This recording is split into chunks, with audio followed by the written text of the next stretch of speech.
So, my name is Tane. I'm Gus. And we are Future Crunch. So, right now, as we're all meeting here today, as we speak, there are 6 people living in space.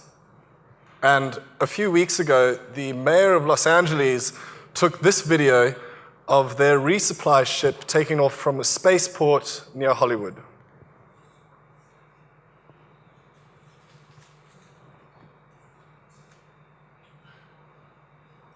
Like something straight out of Star Wars. Meanwhile, 250 million kilometers away on the other side of the solar system, we've just landed 2 frying pan-sized robots on an icy rock named Ryugu, and they're sending back the most detailed images that we've ever really seen of the surface of an asteroid. Meanwhile, closer to home, here on Earth, on the largest wind farm on the planet off the coast of Liverpool, they're now using drones to carry out monitoring and inspection on the turbines, reducing the amount of time that takes from 3 days down to 2 hours. In Rwanda, more than half of the country's blood deliveries are now done using unmanned flying machines that traverse via dedicated drone air corridors. And the world's largest retailer has just purchased 17,000 virtual reality headsets, distributed it to more than 4,000 stores, and they're now using those headsets to do all the training for employee compliance, for new products, and of course, the important stuff, the soft skills, empathy, customer service, collaboration. And at a recent conference in Rotterdam, the Dalai Lama met a young girl with twin robotic prosthetics, and when asked what he thought, he said, "I'm deeply grateful for the people that have done this work, and deeply grateful as well for the comfort and the relief that technology provides." Scientists in Chicago have used gene editing to create cocaine-proof mice by altering their cells to break down the addictive substance far more rapidly. These mice seek out the substance less and are immune to overdoses. This work could have a profound effect on the millions of people suffering from addiction, as well, of course, as solving the problem of thousands of coke-crazed mice flooding the streets on a Saturday night, making crazy shapes on tiny dance floors, all furiously squeaking about freaking amazing cheeses. There are 10 people walking around on the planet today with new bladders that were bioprinted from their own cells. They were created using a 3D printing process which lays down successive layers of human tissue to create lab-grown spare parts. In the Netherlands, data scientists have figured out a way to store information into the smallest unit of matter, an atom. This new nanotechnology process is far more energy efficient and can store thousands of times more information than our current computers. And Japanese scientists have made a major leap forward in their quest to end infertility by creating the world's first precursor to a human egg using nothing but a woman's own blood cells. This is a step forward from creating life from the bottom up and paving a way for a future where every woman on the planet, if she chooses, can have a child. And we should probably point out that every single one of those stories that we've just told you has happened in the last 2 months. So, Arthur C. Clarke once said that any sufficiently advanced technology is indistinguishable from magic. And a generation ago, all of those stories would have seemed like magic. No one even bothered to predict them because no one could have conceived of those stories. And the reason that they're possible today is because of science, which allows us to take what's in our imagination and bring it to fruition. It's the human ability to make the seemingly magical real. And because of the way that we share knowledge today, we stand on the shoulders of more and more giants, allowing us to reach ever greater heights. And that's why the world is changing so quickly. Now, science isn't just about space travel or lab-grown spare parts or cocaine-proof mice. As the wise Carl Sagan once said, science isn't just a body of knowledge, it is a way of thinking. It's the best method that we all have, that humanity has, to make sense of the world around us. And unlike ideology, science allows for correction, so it constantly evolves. And given just one piece of contrary evidence, it insists that we rethink everything that we once knew. And as a scientist, and as scientists, when we get it wrong, we actually get excited, because it means we've learned something. And that's why science is fucking amazing. It changes, those changes accrue, altering the world irrevocably. Okay, so why are two bearded millennial hipsters from Melbourne, With terrible fashion sense. speak for yourself, standing up here talking to you today about science at a community engagement conference, people from public sector work? What has any of this got to do with you? Why are we standing up here sounding like bad imitations of Dr. Carl? Well, the reason is that science is the bedrock. It's the foundation of all of the disruptive technologies that are changing the world around us. And so if you want to understand how the world is changing as a result of technology, it helps to have an appreciation for science, not just as Tane said, a body of knowledge, but as a way of thinking. So that's what we kind of want to open with, just to set the scene. Yeah, so we're going to take you on a little tour through the frontiers of science and technology, and how it not only affects the realm in which you work, your organizations, but also in the world in which we all live, work, and play. But before we get to that, I need to give you a lens, a bit of a tool to look at this technology through. So it turns out that we are evolutionarily ill-equipped to deal with the rapid rate of change. So when we try and predict technological progress, we tend to take changes around us and project them linearly into the future. The problem, however, is technology doesn't grow linearly, it grows exponentially. So when we try and predict it in the future, we're left with a perception gap. In the short term, we overestimate its value, and in the long term, we greatly underestimate it. This is known as Amara's law, and it happens from everything from medicine to mobile phones. So keep that in mind as we go on this tour, and hopefully everyone's okay with that. So how do you all feel? For the next hour and 15 minutes or so, we're going to go on this tour across the frontiers of what's happening in the world. Is everyone up for that? Interested? Great. Okay. So before we go on that tour, we're going to have to do some economics. I'm really sorry. That's my profession. I'm an economist. So boring. We'll get through it quick. And we're going to have to do a quick economics history lesson. This is going to be short and painless. All right? Here we go. So every time humanity goes through progress, every time we progress, it usually happens as a result of technological innovation in one of three areas. The way we communicate, how we get our energy, and our medicine, how we take care of ourselves. So language, fire, medicine. And when we get innovation in all three areas at the same time, it ends up being like rocket fuel for human progress. So for example, in the first industrial revolution, we invented a new technology, the telegraph. And that allowed us to send messages instantaneously across vast distances for the first time. And we also invented the daily newspaper, which made information accessible to the masses for the first time. Now, the printing presses for those newspapers were powered by steam engines because the British had figured out how to harness the power of coal. And when they put those steam engines onto rails, it opened up entire continents to commerce and to trade. And in the 19th century, we also started understanding that most of human disease was actually caused by tiny microorganisms. Germ theory was born. You might remember this from school. It was when Louis invented pasteurization. And that started the fight back against some of humanity's deadliest foes. So the next upheaval came with the invention of the radio, the telephone, and the television, ushering us into the age of mass media. Around the same time, we discovered vast pools of black dinosaur juice under the ground, oil. Not only was it cheaper, more efficient, and easier to transport, it powered these things. The car, which brought us the production line, became the engine room of the 20th century, redefined our cities, and eventually transformed the entire planet. Meanwhile, our fight against disease, infectious disease, continued. And the major innovation and advancement in the post-World War era was the invention of vaccines. Now, fast forward 2 generations, now 6 billion people on the planet are immune and protected against things like tetanus, polio, cholera. They used to call that the Great Death. So we're beginning to make inroads in the fight against some of our deadliest and oldest foes. So, but progress, right, has come at a cost.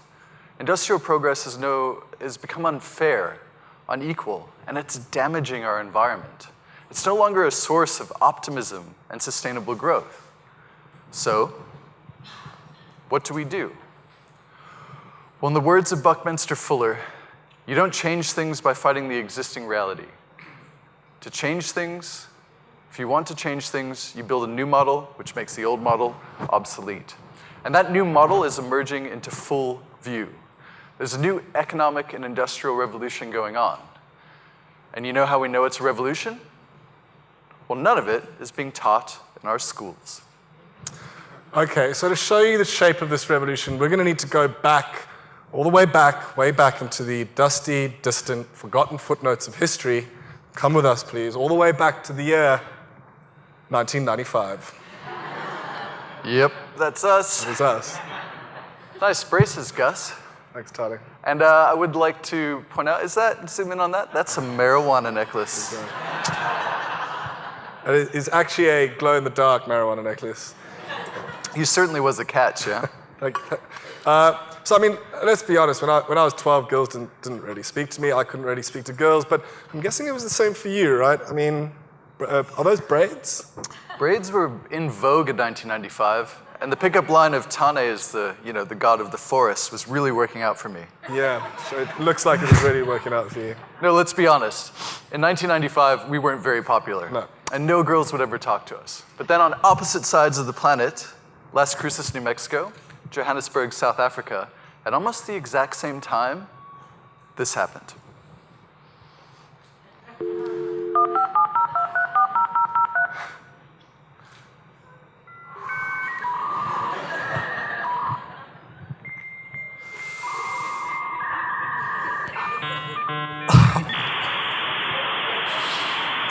It gets worse.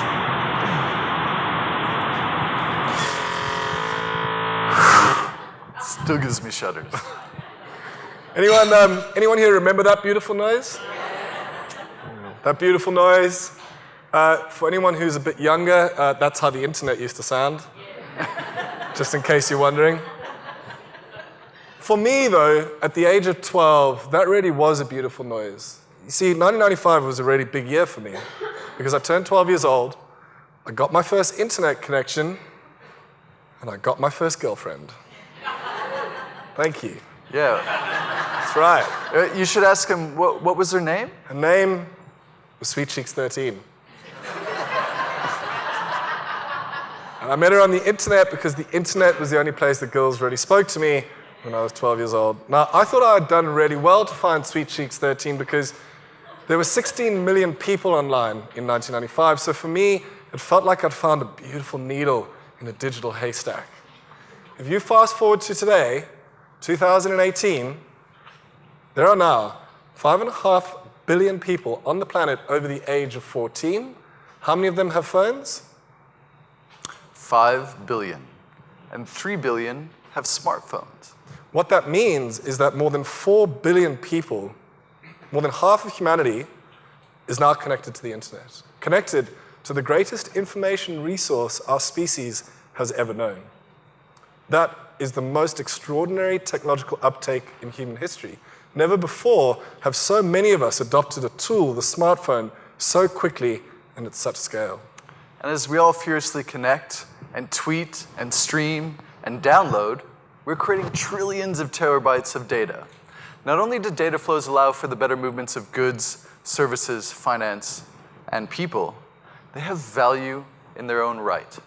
In fact, since 2015, data, zeros and ones, have accounted for more global GDP growth than the world's entire physical goods trade.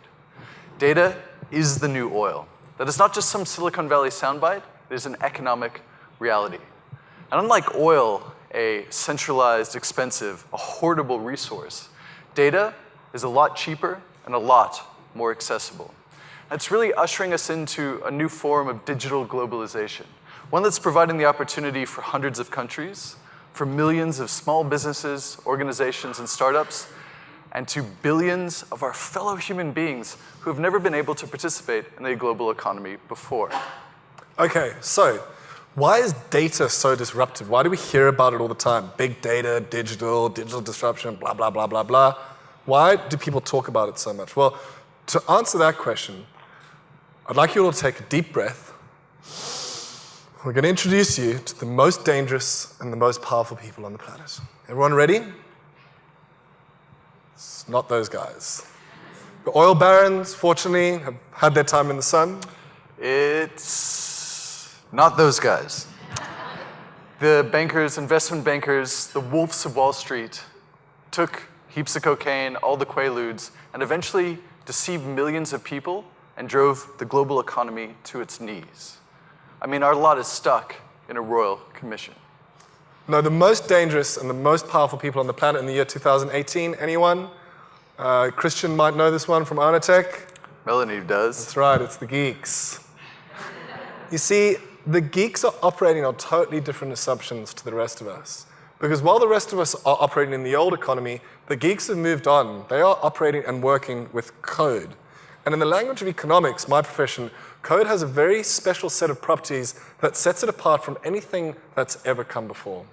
The first of those, it has what we call a 000 set of properties. So what does Gus mean by that? Well, the first 000, first zero is zero marginal cost of production. So once I've built a piece of code, it costs me nothing to create another unit. I can copy and paste it as many times as I like. How cool is that? It costs me the same whether I make 1 or 1 million. The second zero is what we call zero friction of distribution. So in a world where everyone's got phones, where everyone's got access to the internet, code goes anywhere at light speed, and it happens instantaneously. So, for example, it costs me the same to send a piece of code from here to Brisbane as it does to send it to Buenos Aires or to Beijing. Don't have to worry about shipping costs, don't have to worry about supply chain management, I don't have to worry about tariff wars or trade wars. All I've got to do is click on a button that presses send. The final zero of the trio is zero latency of updating. So when a new and improved version of the code, the software comes along, I instantly get access to it. Our phones and software update automatically. Many of your phones are updating as we speak. To use a metaphor, think about it like buying a car 10 years ago. So you got a Volkswagen Beetle. Fast forward to today, you end up with something like a Ferrari or a Lamborghini. So code is really less like a good or a service or a product. In fact, it's more like an idea, because if I share an idea with you, then both of us still retain a copy. That's why the top, most highly valued companies in the world are built entirely on code. It's why technology, which used to be something you outsourced, a fax machine, Xerox in the back, then technology became a sector on its own, is now a layer over absolutely everything. And it's allowing us to do things that we never thought possible. So what's the coolest thing that humans do? What's the most extraordinary feat of human achievement? Well, for Tane and I, it could be this, space. And we hope that most of you earlier this year saw the launch of the Falcon Heavy, the rocket, the prototype for the rocket that's one day going to take us to Mars. She's lived it 10 times or more. She could spit in the eyes of fools if they ask her to focus on sailors fighting in the dance hall.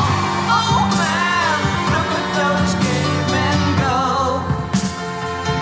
It's the freakiest show.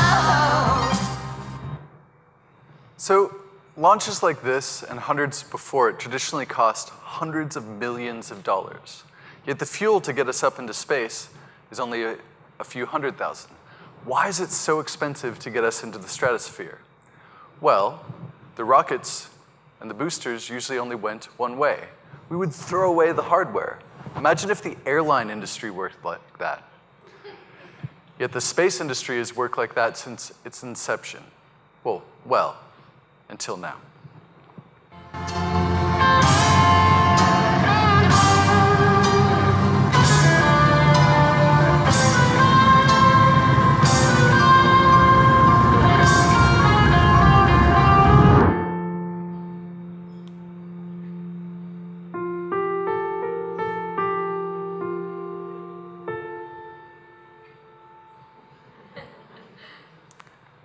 So, we're not only launching ruby red electric sports cars playing 1970s David Bowie hits.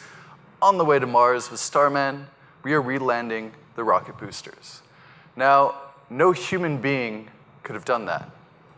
Maybe Han Solo, but you know, that's science fiction. It was done by a machine running on code. And it's already dropped the factor of cost for space travel by, a factor of 10. And we're just getting started. So there's only been marginal improvements in the hardware, the rockets themselves, in the past few decades.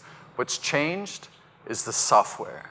And that is why code is so powerful. And you know what's really exciting is that the software itself, the code, is now evolving. Because we are also in the midst of a new artificial intelligence revolution.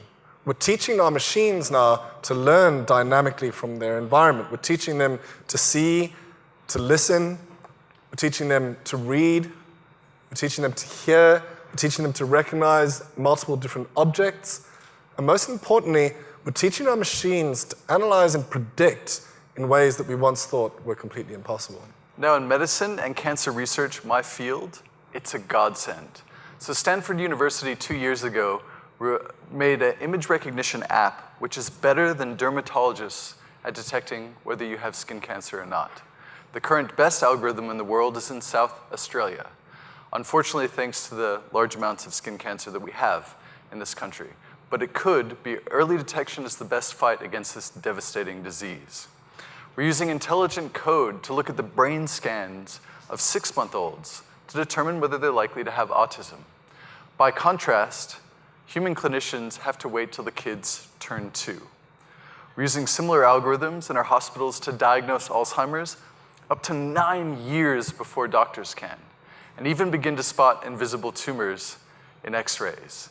So our algorithms, our machines are getting even better than human beings at diagnosing medical imaging. Well, I mean, think about it. We're fairly fallible. Take the bird of paradise. So this actually, I found out about this morning. Gus's girlfriend, yes, he does now have a real girlfriend, WhatsApped a picture of this. So human beings are fallible. I actually thought the birds of paradise looked a lot more like the bottom right one than the bottom left.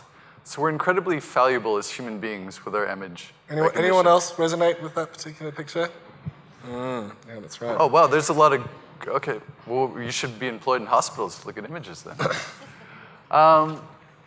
One of my favorite new examples of artificial intelligence outside of the realm of research and the bricks and mortar of our hospitals is Ubenwa, an app from Nigeria which listens to the modulation and frequency of infant cries to diagnose birth asphyxia, one of the top 3 leading causes of infant mortality around the world.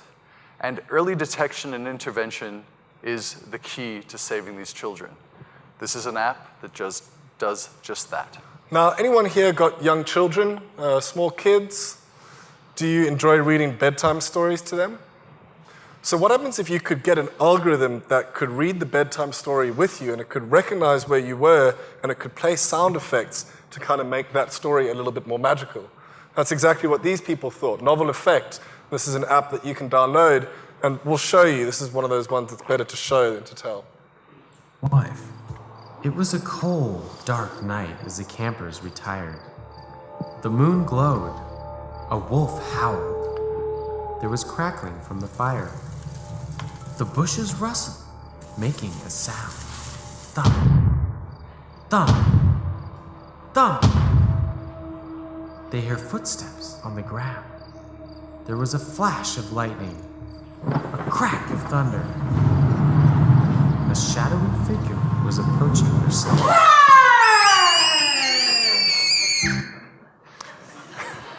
It's a pretty cool app. Check it out. It's fun. So if the algorithm can recognize and diagnose patterns in sound, then you can use it for other applications. One of our favorite creative applications of this was done in Sao Paulo in Brazil, where 2 community activists thought, what happens if we engage with the local municipality?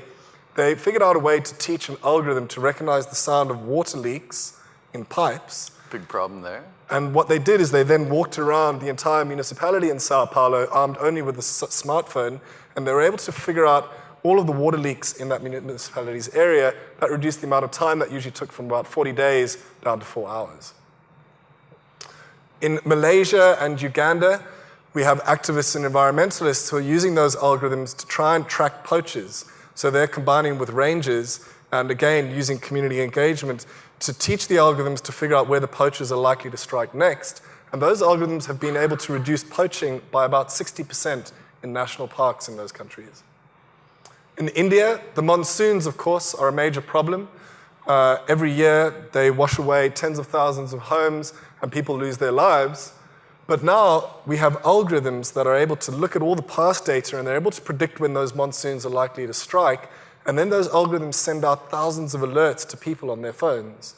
So in the 1 year that that algorithm has been running, it's sent out tens of thousands of alerts and more than 1.5 billion reads of those algorithms have been made on these phones. This is an app, it's a piece of code that's now saving lives. Google thought, what if we could recognize other kinds of patterns in data? So they took an algorithm and they applied it to their data centers, and that was able to improve the efficiency of cooling by 40% and it reduced overall costs by 15%. Now, Google spends hundreds of millions of dollars on energy for its data centers already. So with a single piece of cognitive code, they were able to save tens of millions of dollars.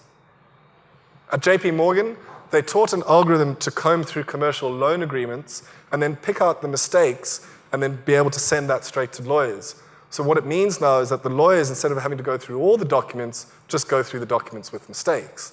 That's saved JP Morgan 360,000 hours annually of legal time. The jury's still out, of course, of whether that's best for people because they have to spend less time with lawyers, or whether it's good for lawyers because they have to spend less time with people. So does that mean all our jobs are going to be automated and taken over by AI? I mean, we could probably all agree if lawyers are in the firing line, that's okay, but what about us? I mean, in medicine, right, an algorithm in a machine is already better at diagnosing medical imaging than a human being. But I like what Professor Curtis Langlotz has to say when asked about the threat of AI and robots coming to steal all our jobs. He's one of the best radiologists in the world from Stanford University. So he says artificial intelligence is not going to replace radiologists. Radiologists who use artificial intelligence will replace those who don't. And just take radiologists and interchange it with whatever job description or industry you care to choose. Now keep in mind, this stuff is available to everyone. There are many free online courses and free applications off the shelf that you can grab from the internet. Don't take it from me, though. I'm a geek. I'm a nerd. I write machine learning and AI algorithms. Take it from my old man. So he's almost 70. I've just taken several machine learning AI courses. One from Stanford, two from Fast AI. I highly recommend them. Fast AI courses take you right up to the absolute state of the art. So it turns out you can teach an old dog new tricks. No, but so Dad's in finance, and he uses that, but he likes free things. But the Stanford University one and the Fast AI one are really powerful courses. Fast AI is approachable to almost anyone who knows how to use a keyboard.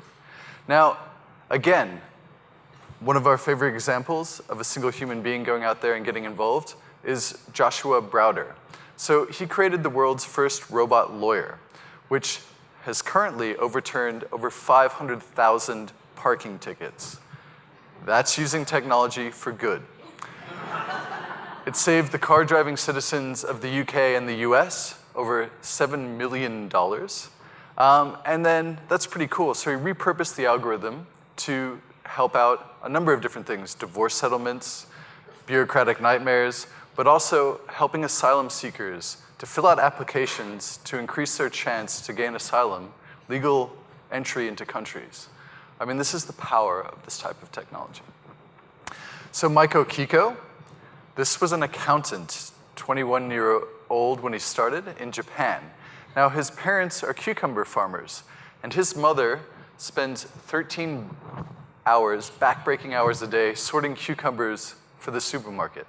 So at night, he took some online courses, free online courses, learned a bit about robotics, went to their equivalent of Bunnings in Japan, and built a cucumber sorter. Now the accuracy is getting on par with his mother, and when it reaches past that point, he can tell her that she no longer has to spend 13 backbreaking hours a day sorting cucumbers. So we look at all that stuff and we think, well, that's very nice and good for Maiko Kiko and how nice for all these people that are using it, but it's still kind of scary, right? I mean, we've heard about artificial intelligence, we've heard about how it's being used, and it's still unsettling. It kind of leaves us with that queasy feeling inside of us. What would happen, for example, if the algorithms could start impersonating human beings? It's exactly what Google did earlier this year. What you're going to watch over here is a piece of code impersonating a person on a phone. The appointment for you. Let's listen. So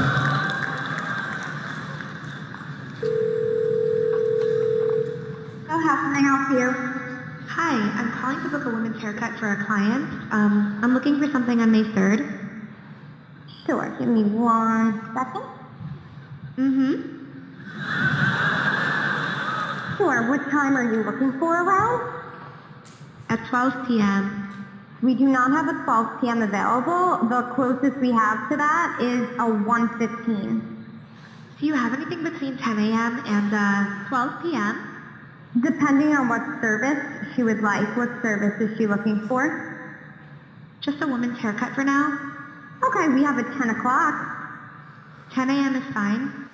So, could you imagine a world where an algorithm that can phone people up for you and make all the appointments is useful? Of course. Think about that for a second. So once Google's ready to launch that code into the wild, all they've got to do is press on a button and it arrives on the phones of 3 billion people worldwide. That's the power of connectivity. That's the power of code. So, but it's still pretty scary, right? Police forces around the world are getting their hands on facial recognition software from China to Australia. I mean, this is something out of the worst nightmares of Orwell and Huxley. We've seen Black Mirror, right? We know how this ends. I bet you didn't hear about what happened in Delhi, India, where the police forces got a hands-on facial recognition software in April of this year. And what they did is they went out to the orphanages and took photos of all the kids, the missing kids, and then matched them with a database of known missing kids, and in 4 days, tracked down 3,000 missing children, reuniting many of them with their families for the first time in years. So it's not the technology that's scary, it's what you do with the technology that really counts. For us, though, the most profound application of code and algorithms is this thing. This is one of the first prototypes of an instant in-ear translation device that allows me to speak in real time to anyone in the world in any language using artificial intelligence. For Hitchhiker's Guide to the Galaxy fans, this is the real-life Babelfish. Now, it's still a prototype, but within the next 10 years, it'll be operating flawlessly. So just think about that for a second. Since the dawn of time, language barriers have been one of our key impediments to human progress. Thanks to code, within the lifetimes of every single person in this room, those language barriers are going to disappear. And that's what we mean when we call it a communications revolution. All right, so let's switch gears. Where are we going to get the energy to power this new economy? Well, we're sure as shit not going to be digging black rocks and dinosaur juice out of the ground. We're going to be getting it from our sun, the most powerful source of energy in our solar system. The wind, our tides, and our molten core.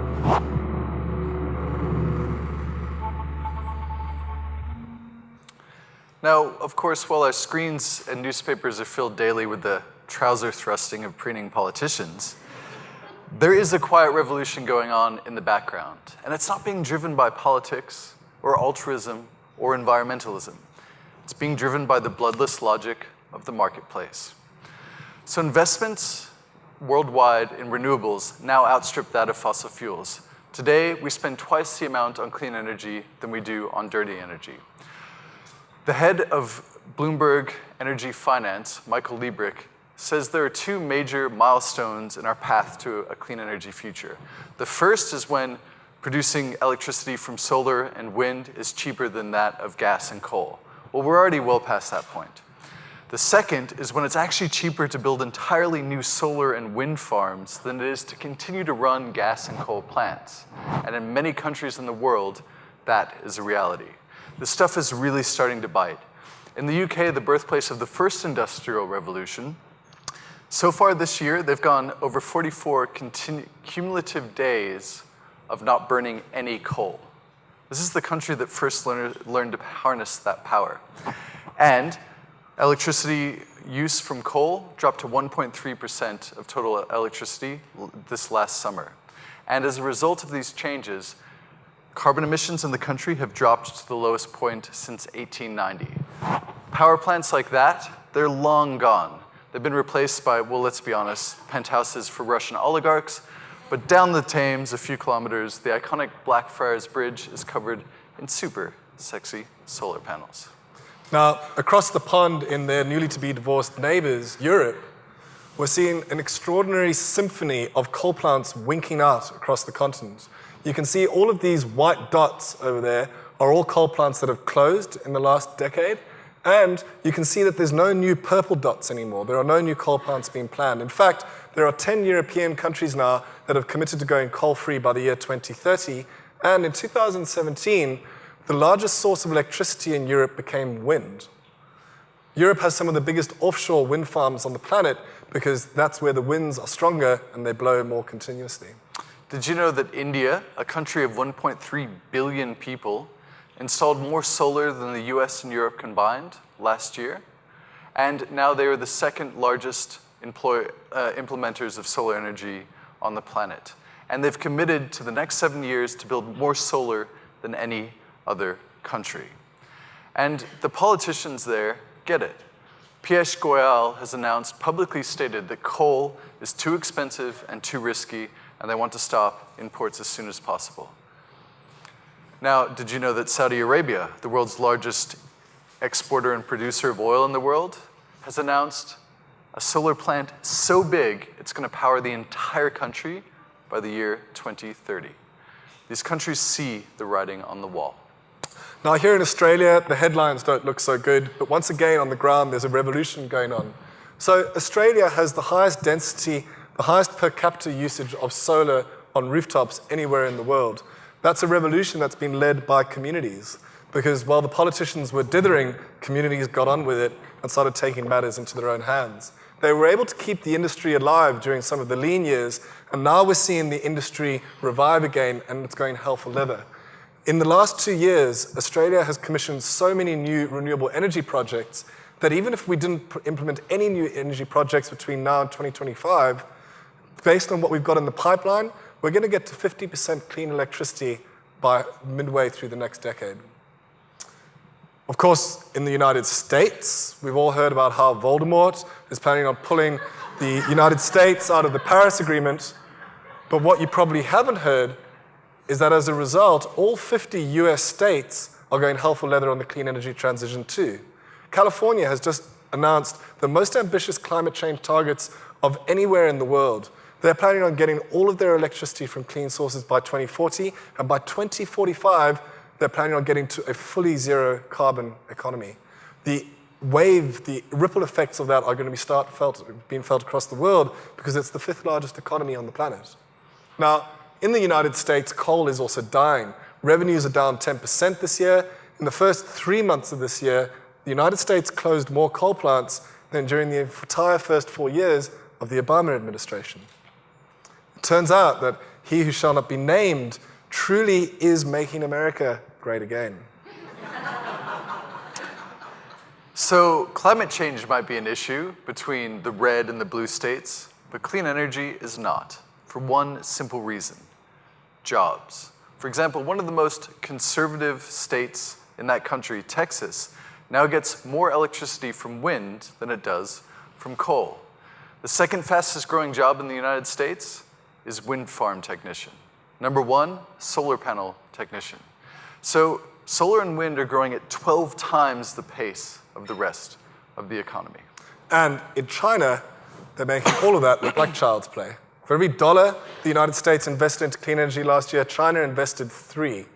This is a country that is run by scientists and engineers, and what they understand is that building a low-carbon economy is the only viable way that the future comes, and that the countries that get there first are going to make a shitload of money. The images that you're looking over there are a picture of the first solar floating farm that was built over a flooded coal quarry. And if that's not a sign of the times, we don't know what is. Here is the renowned lentil-eating, latte-sipping, inner-city liberal environmentalist Xi Jinping, the General Secretary of the Chinese Communist Party, talking about China's new plans, sounding a lot like Tane after a few tokes on the medical marijuana. We have become an important torchbearer in the global endeavor for ecological civilization. We must develop a new model of modernization with humans in harmony with nature. China is now installing more than half of the world's clean energy and is on track to keep the same rate up this year. And while that was a good example of a politician, many of our politicians aren't moving very quickly. And human nature is a hard thing to change. But what is following Amara's law and changing very rapidly is the technology behind the clean energy revolution. So modern wind turbines are marvels of human ingenuity and engineering savvy. They generate twice the amount of electricity and have 4 times the capacity than their predecessors just a few years ago. Now, when you take this stuff offshore, you can build them as big as you like. And offshore wind tends to be stronger and more consistent than land-based wind. Now, General Electric has announced the production of the Halide X, which is almost as tall as the Eiffel Tower, and each blade is as long as the Statue of Liberty.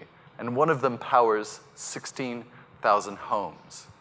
And of course, it's not just about wind and solar.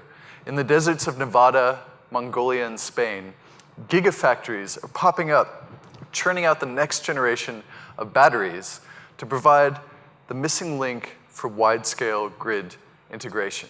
And actually, Australia is leading the way.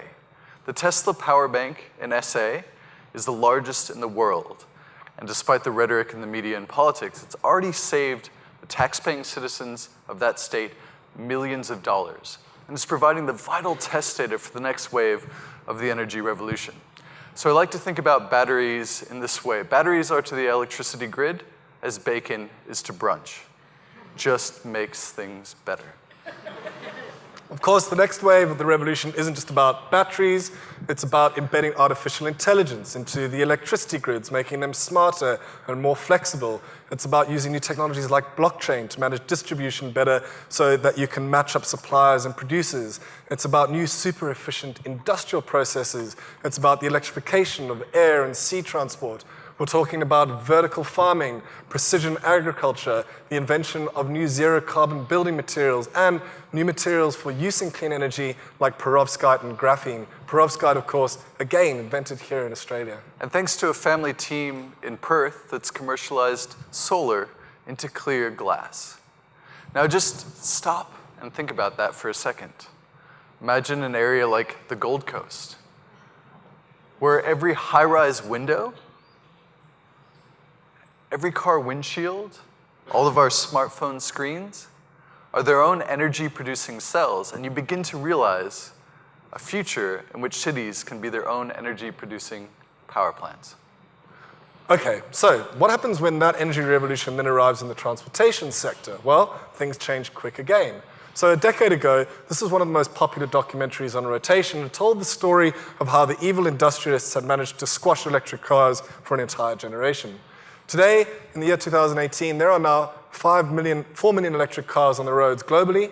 And while that's still only a fraction of the world's total, the number is again increasing exponentially.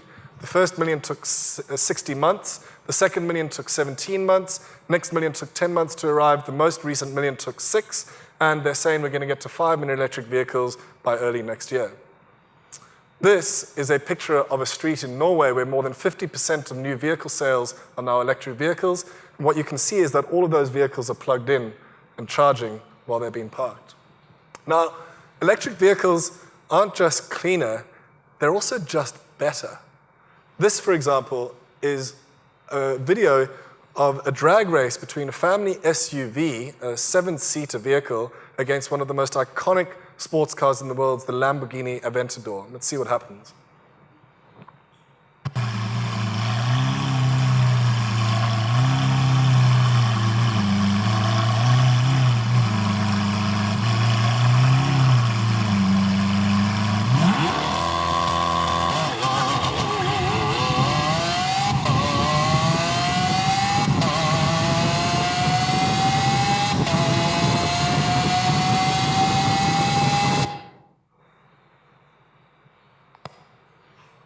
Oops.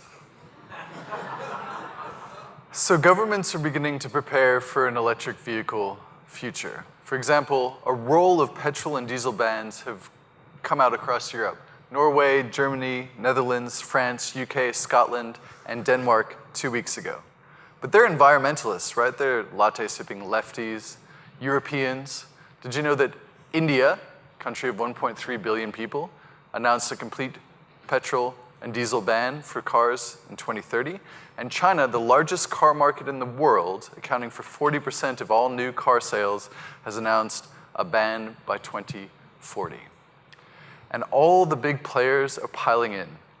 General Motors believes in an all-electric future. Ford, we're all in. Mercedes-Benz, there's no alternative to betting on electric cars, and they're starting today. The Volkswagen CEO is going to invest, they've said, $84 billion in EVs and hybrids, and they want to sell 3 million vehicles per year by 2025. The CEO of Porsche, 50% electric and 100% by 2030. Even our most iconic car, the 911, will be electric. Ferrari, by 2022, nearly 60% of the models we produce will be built around hybrid powertrains. And he looks really stoked about that. Volvo, we will be building only electric cars and hybrid vehicles by 2019. That's next year. Now, if like us, you're sick of old white dudes mansplaining the automobile industry, how about someone who really knows what's going on? Mary Barra, the CEO of General Motors. We're in the midst of seeing more change in the next 5 years than we saw in the last 50 years. And of course, it's not just cars. For example, in 2011, a Chinese company called BYD took this prototype electric bus to an industry conference in Belgium, and the MD of the company said that everyone was laughing at them for saying, that's a toy, we can maybe use it to go around in Disneyland. Today, in 2018, China has managed to electrify the entire bus fleet of Shenzhen. That's 16,000 buses. Just to put that into perspective, that is 3 times larger than the largest bus fleet in the United States, New York's. And by the end of this year, Shenzhen's entire taxi fleet is going to be electric as well. They're saying that in Shenzhen, it's going to be the first mega city to go quiet again.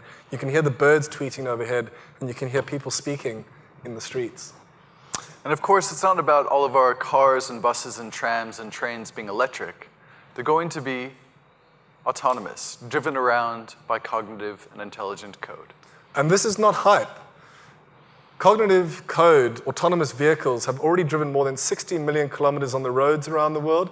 They're on the streets in 60 of the world's cities. In California alone, there are 50 companies now testing autonomous vehicles.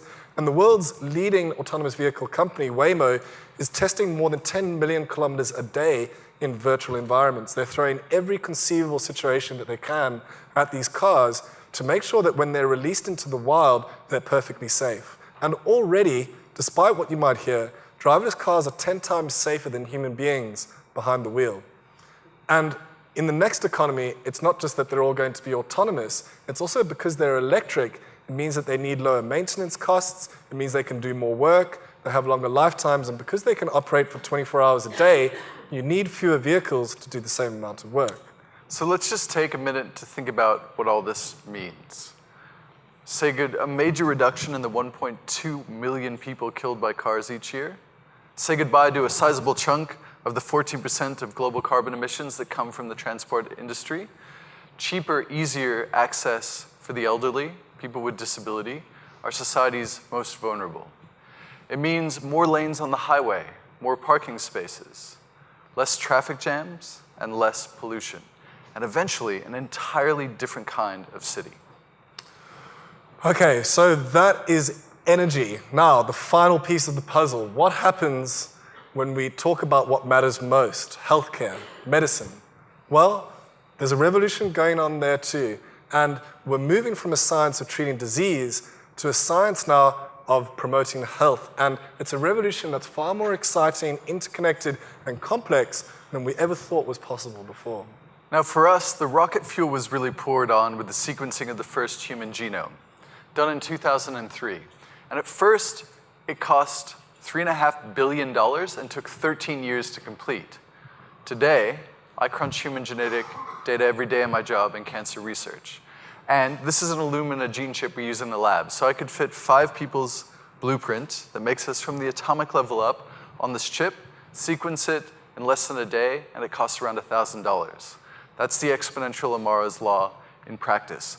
And of course, machines that used to take up entire rooms now look like refrigerators are coming into the palm of your hand. This is the Oxford Nanopore, and it's great for remote locations to track things like Zika and Ebola and people who need it in remote regions. And from all this genetic information, we can gain incredible insight into our health.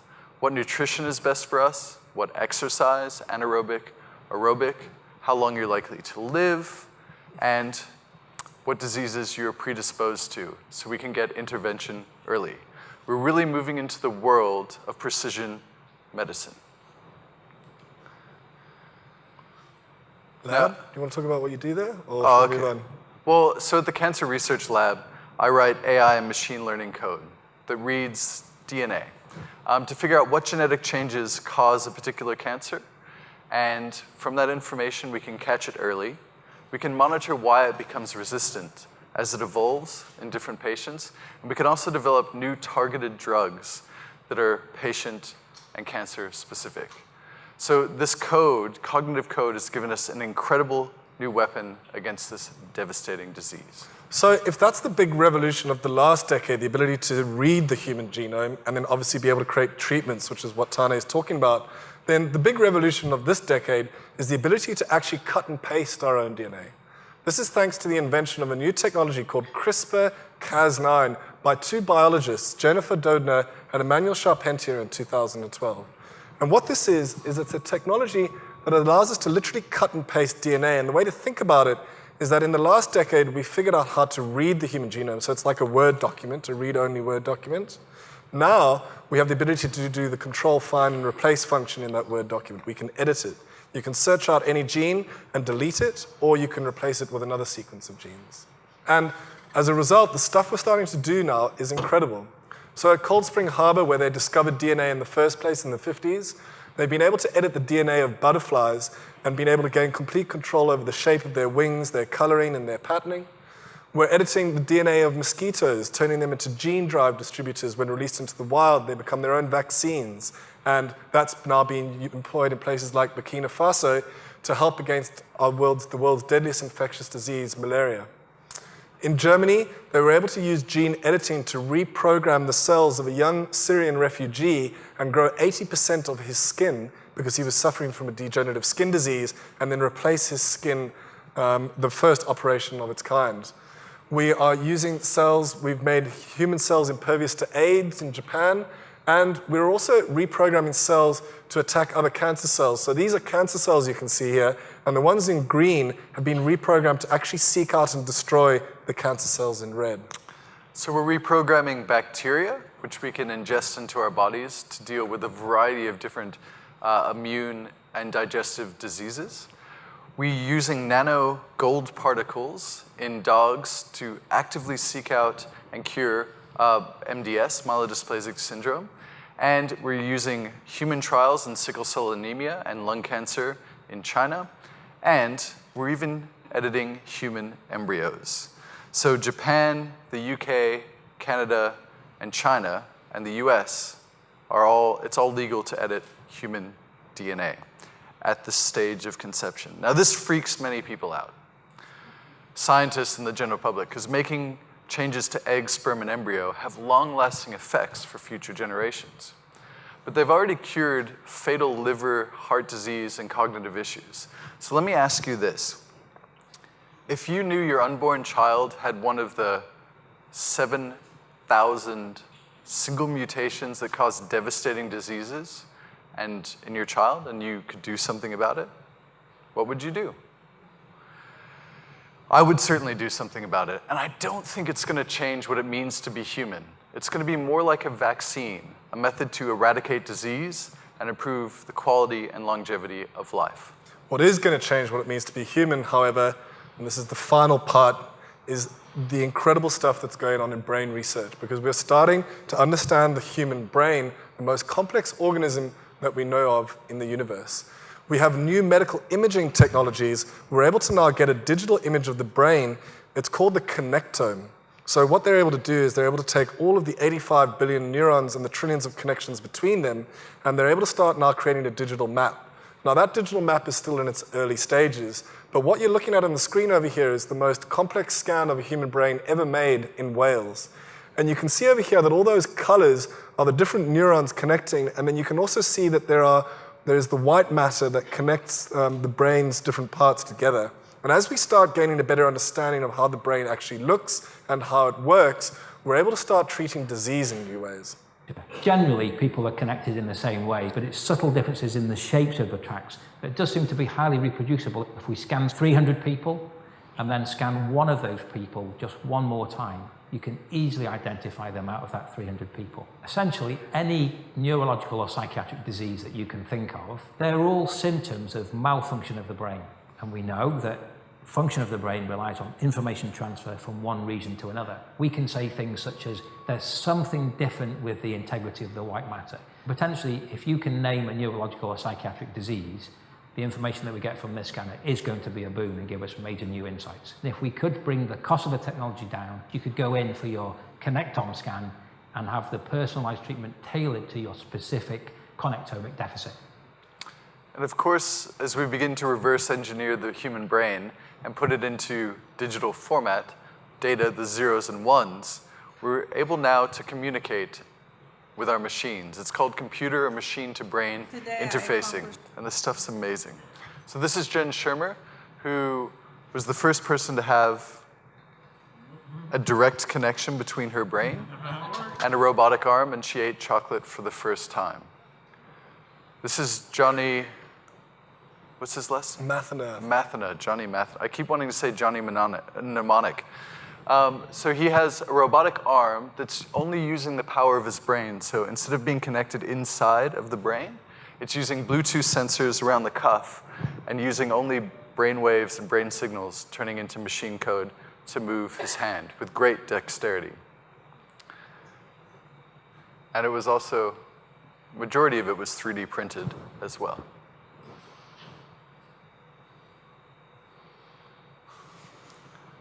So just think about that for a second. That is electrical signals from his brain going straight into Bluetooth sensors, and it gives him complete control over the dexterity of his arms.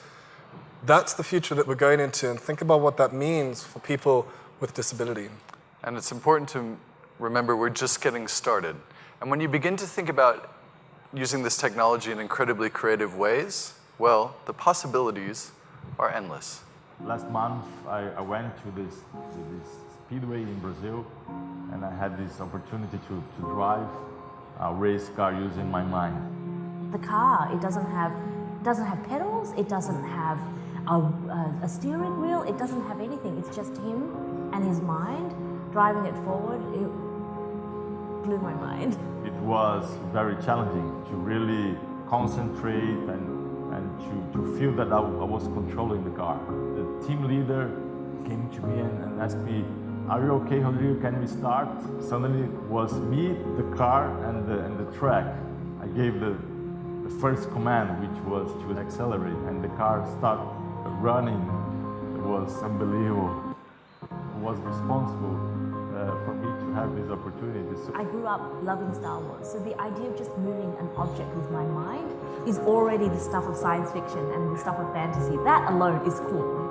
But driving a Formula One car, it takes it up to another level. Thank you, Tanli. Thanks to you, I am the first person on the planet that has driven a Formula One car using bots.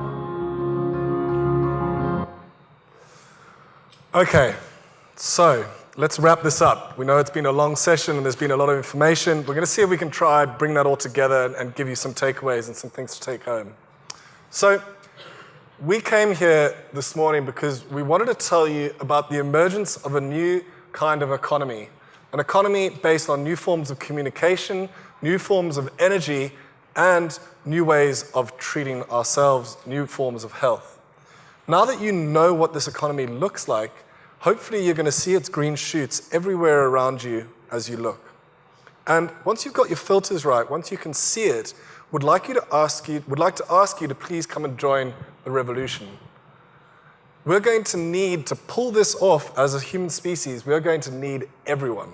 We're going to need all of the community engagement and community managers and people to take other people on this journey as we can get hold of. We're going to need developers, designers, doctors, nurses, researchers. We're going to need financiers to help fund the energy projects, to keep on the lights. We're going to need rope instructors to teach the wind farmers to reach new heights. We're going to need tradies and teachers, lecturers and librarians, ecologists, economists and engineers. So please, lend us your ears. We're going to need our artists and our musicians and our creatives to inspire us. We're going to need our refugees and our immigrants to renew us. And most importantly, we're going to need our carers and our counselors, our sex workers and our social workers to knit together the social fabric that binds us.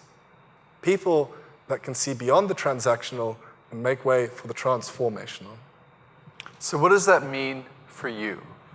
Well, we've all heard about IQ, the intelligent quotient, but we're beginning to find, as a society and as human beings within it, IQ doesn't account for everything. What's becoming increasingly important is our EQ, our emotional quotient, which I'm sure many of you in this room have a very high EQ.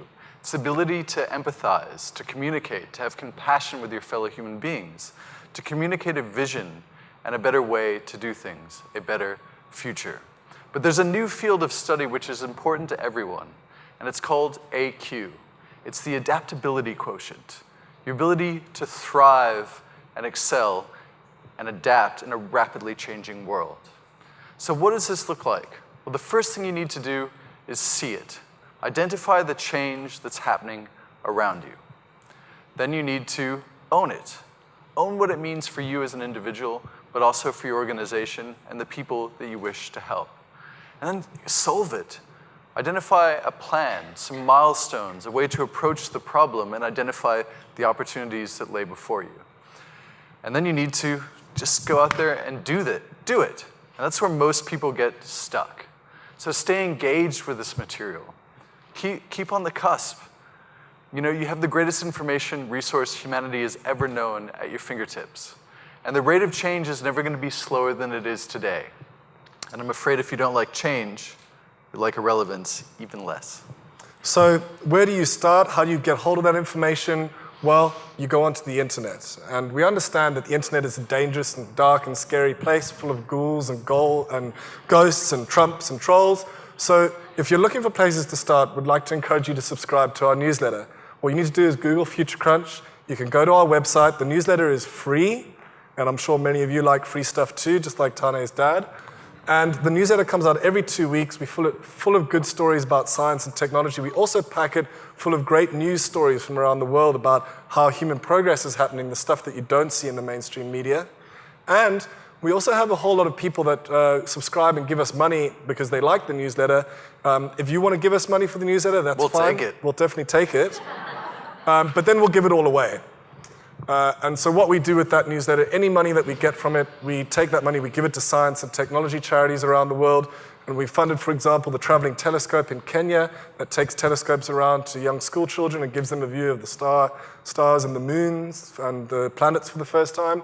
And we recently funded some 3D printing machines in Nepal, and they are now printing out prosthetic hands for children that have never had access to them. So that's the kind of stuff we do.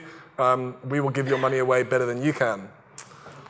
So finally, we tend to think technology is something outside of us, something unnatural. But technology is us. It's made by us, for us, to work with us cooperatively.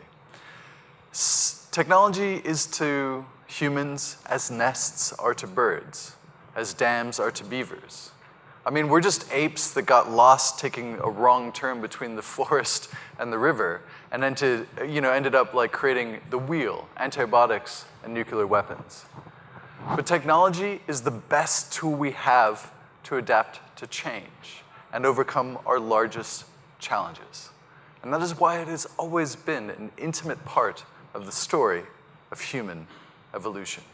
And that technology, combined with science, human ingenuity, and a little bit of magic and human compassion, gives us intelligent reasons to believe that action is possible, that better solutions are available, and that a better future can be built. And a common belief in a better future is the strongest glue there is.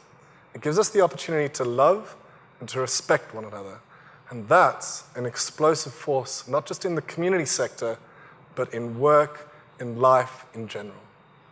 So thank you very much for having us, and we'll leave it at that.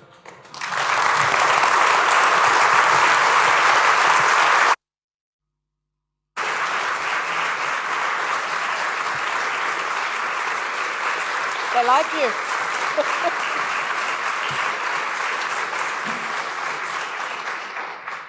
We are good at clapping. And when we clap, it means we like you. So we've got a few minutes for questions. Anyone want to ask a question? Or are we all blown away? There's one over here. Do we have a roving mic? Oh, sorry. We've got a throwing mic. So who's up first? All right, ready? Go. You can. I love it. Thank you very much for such an optimistic presentation. I really love that. One of the areas I feel concerned about, particularly in the area of healthcare, is the growing divide between rich and poor, and the idea that some of this healthcare might become something that only rich people can afford, and that we then create sort of almost two classes and two different species of humans. And I'm wondering if you've given any thought around how we could be more optimistic about that economic divide. Well, maybe a bit of, I'll go back in history, I think, to put it into perspective. So, we said earlier that now 6 billion people have been vaccinated. And I'm sorry, any anti-vaxxers in the room, there's no statistically significant evidence that vaccines cause autism.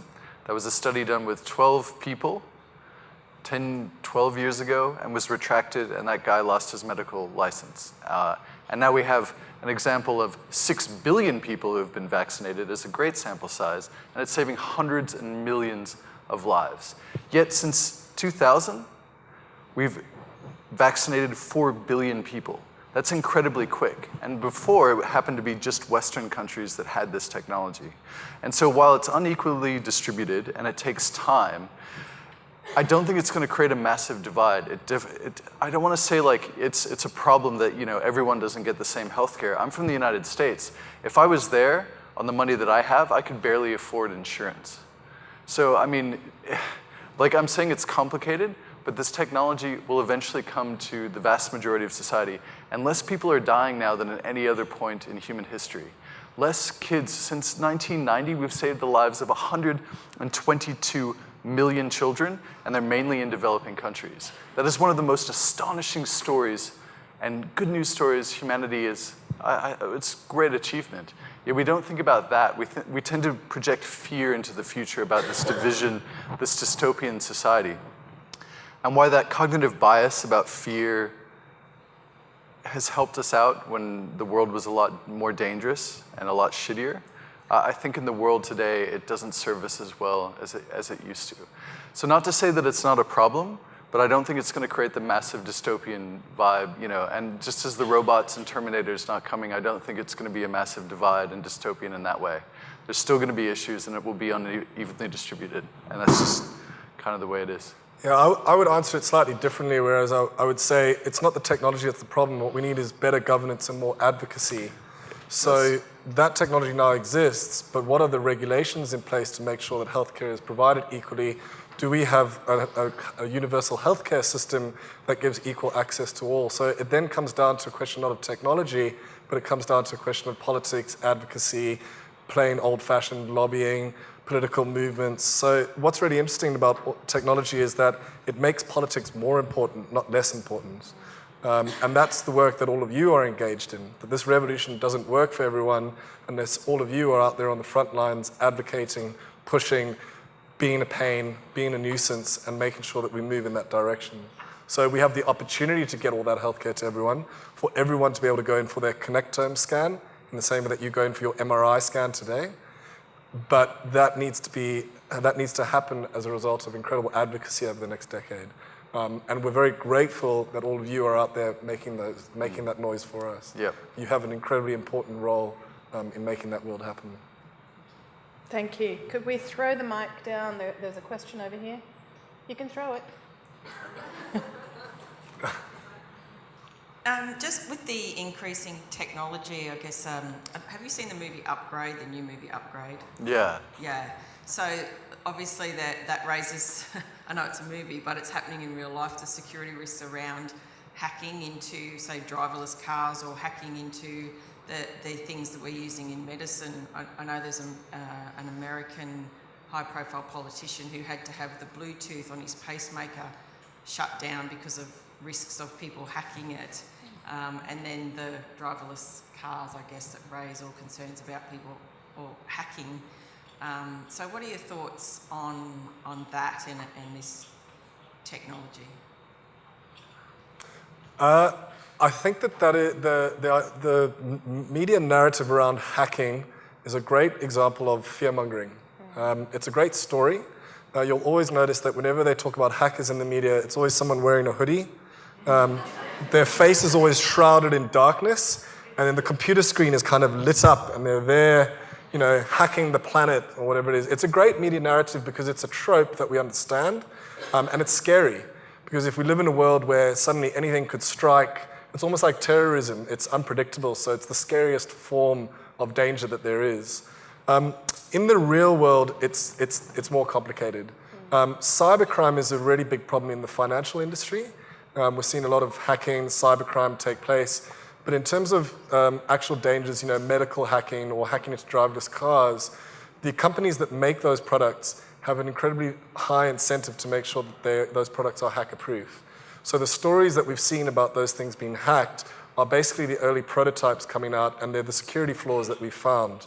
It's not to say that it's not a problem, but what's happening right now as a human species is we're having a big global conversation about what kind of world do we want to live in, and can we make our devices safe? So the fact that we're discussing it, talking about it, trying to make it better, worrying about it, is basically the way that human beings solve problems. And every time you see that issue come up in the media, where a car's driverless system has been hacked or something like that, you should understand that car company is now working hell for leather to make sure that will never happen again. So it's almost a good sign that these things are happening, that we're getting hold of these issues now before they get too big and out of the bag. Unfortunately, that hasn't happened in cybercrime. Cybercrime happened so quickly that I think it now accounts for 0.5% of global GDP. But the good news is that who cares if the bankers get hacked, right? They're welcome to take all their money. I'll add one really quick point.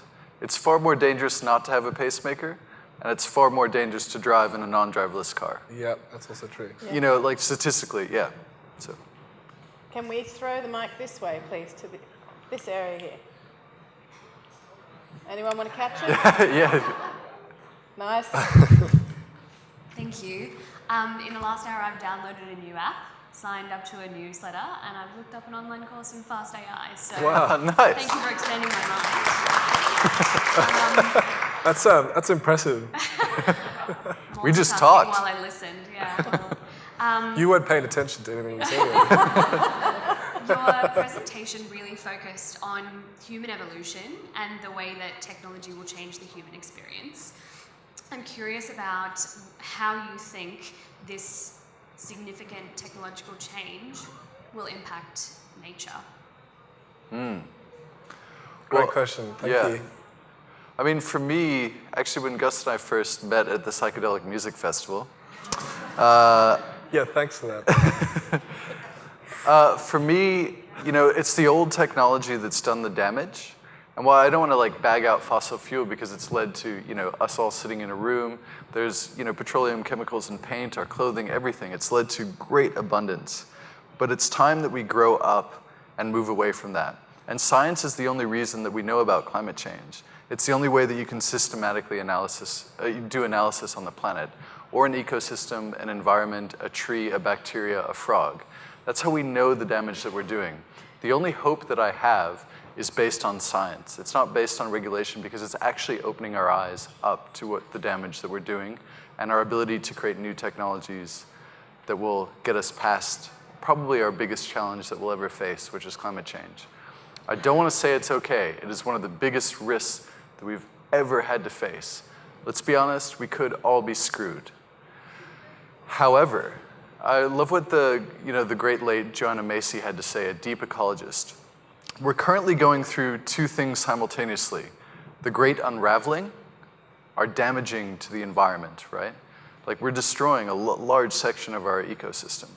We're also in the midst of the great turning, our ability to wake up, become mature. We've been like sort of pre-teens and just like, bulls in a china shop. We're beginning to wake up and care about our effects on other human beings, the environment, and the ecosystem as a whole, and even thinking about other ecosystems, across our solar system.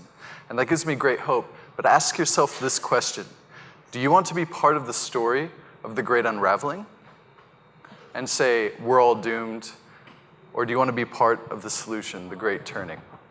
And even if the great turning doesn't work out how we want, I am not going to be partying at the end of the world with people who said, I told you so. I want to be hanging out with people who are like, we gave it everything we had. It's a bummer, but at least we tried.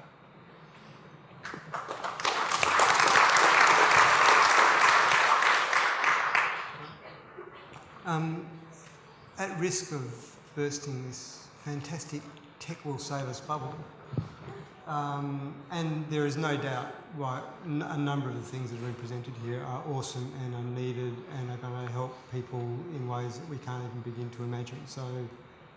And I think it's really easy to paint the vibrant picture of tech will save us. And it's also really easy to paint the picture, lack of tech, you will be, or tech is going to be this kind of,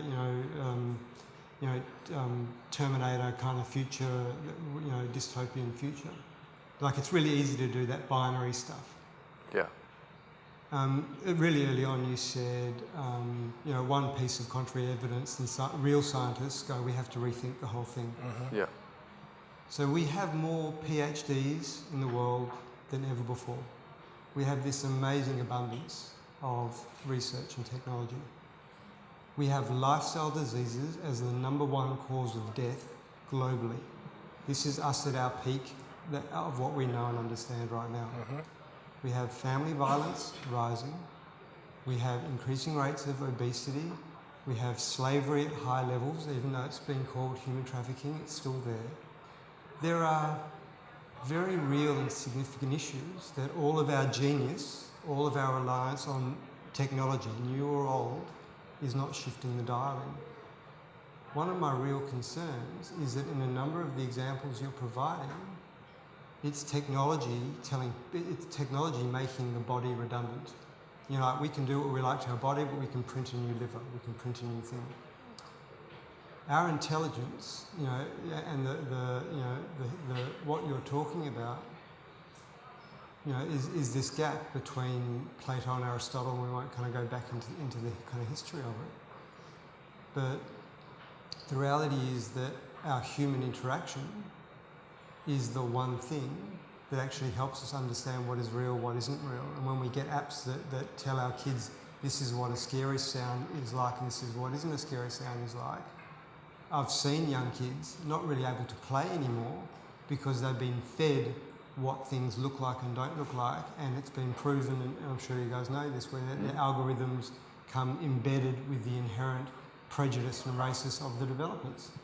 So there's something that we need to be willing to to bring into this, and rather than create an either-or paradigm with technology, that actually our human experience, what is felt, what is in the body, that we can't be promoting stuff that's actually making the body redundant, but actually bringing people back to the body, because that's the thing that actually goes, we are all equal. People can get really cold and do really hard things if they get too locked in the mind, and the tech is fantastic, is actually an imbalanced path forward. I almost want to can we just take that as a comment? I think that was really beautifully said and really appropriate. We can talk back to that, but I actually think it's a really great comment and would prefer to just take it at that, if that's all right with everyone. I thought that was really beautifully said, and we couldn't agree more, so thank you.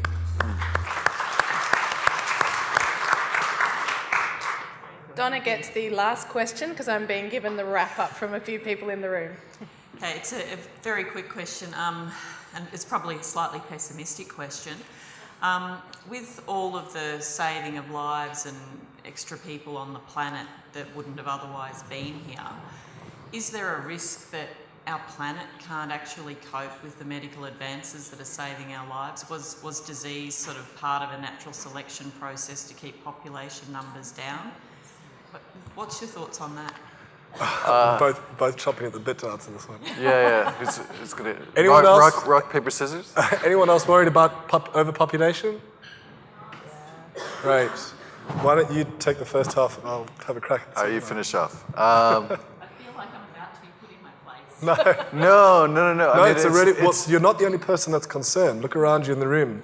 Yeah. Half of the room put up their hands. It's a very valid and very real concern. And by the way, I think links up to what this gentleman said over here earlier as well. Yeah, and it's one of the most common questions that we get.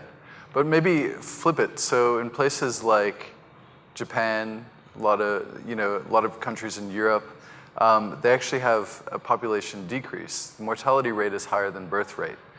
Even in all sub-Saharan African countries, the amount of children per family is going down. The UN's just released new data saying that India's fertility rate has halved since 1980. Yeah, not fertility rate, birth rate. Fertility rate, well, birth rate, yeah. Yeah, that's a bit different. Just bringing some science to it. This is my life. I have to hang out with a scientist. It's great to hang out with you, but it's a bummer when your business partner is always wrong. No, but to be honest, I think the question might actually be the opposite. We were actually seeing population or birth rates decline, and I think it will max out around 10 billion. While that's a scary number, as we all know on Facebook and social media, and actually backed up by serious science, more than a third of our food gets wasted, right? I don't think we have a resource problem. We have our ability to, allocate the resources. We have a distribution problem, and that's what's the more scary thing. And everyone thinks we're going to get older and crippled and a bunch of people walking around with canes. But actually what happens is not only does your lifespan increase, but your health span increases as well. And I think to your point as well, I think we're seeing a lot of other diseases like cancer on the rise. We're seeing mental illness on the rise. We're seeing things like that. But before, we wouldn't even, we're getting older. And so we're seeing more cancer as things.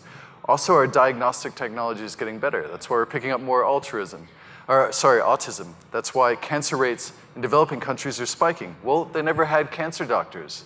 You know what I mean? And also, sort of, okay, so I'm rambling a little bit here, but I think, you're rambling.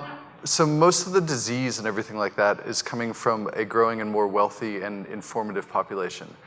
I don't think we have an issue with population control at all. I think we might have a problem. We just need to get smart about how we're using our resources. So let me try. Let me try have a go. So Tane was saying the UN is now saying we're going to top out at 10 billion people by 2050, and then the world's population is going to start declining. So we know the problem now. We need to feed, resource, and distribute enough things to 10 billion people by 2050. Great, that's our problem set.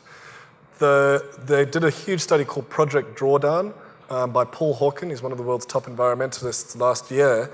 And they said, what is the number one solution to climate change, to resource management, to ecological damage? And the number one solution, the best thing humanity can do to reduce population growth is female empowerment and education of girls. It beats wind, it beats solar, it beats regulation, it beats investment, everything hands down. So if you're worried about overpopulation and you'd like us to top out at 9 billion rather than 10 billion, then the best thing we can do as a species is empower women and educate girls, because women who are empowered and girls who are educated have fewer children, and if we have fewer children, we need less resources to do the same amount of stuff. So what we're saying now is that instead of worrying about overpopulation and saying we should have less babies and we're going to have we're going to have one-child policies, and disease is a great way to keep population down, which is a very scary thing to say. Instead, why can't we take a proactive approach to it and say, let's educate more girls, let's empower more women, and let's get better diversity in governments around the world. That's the number one way to solve the population problem.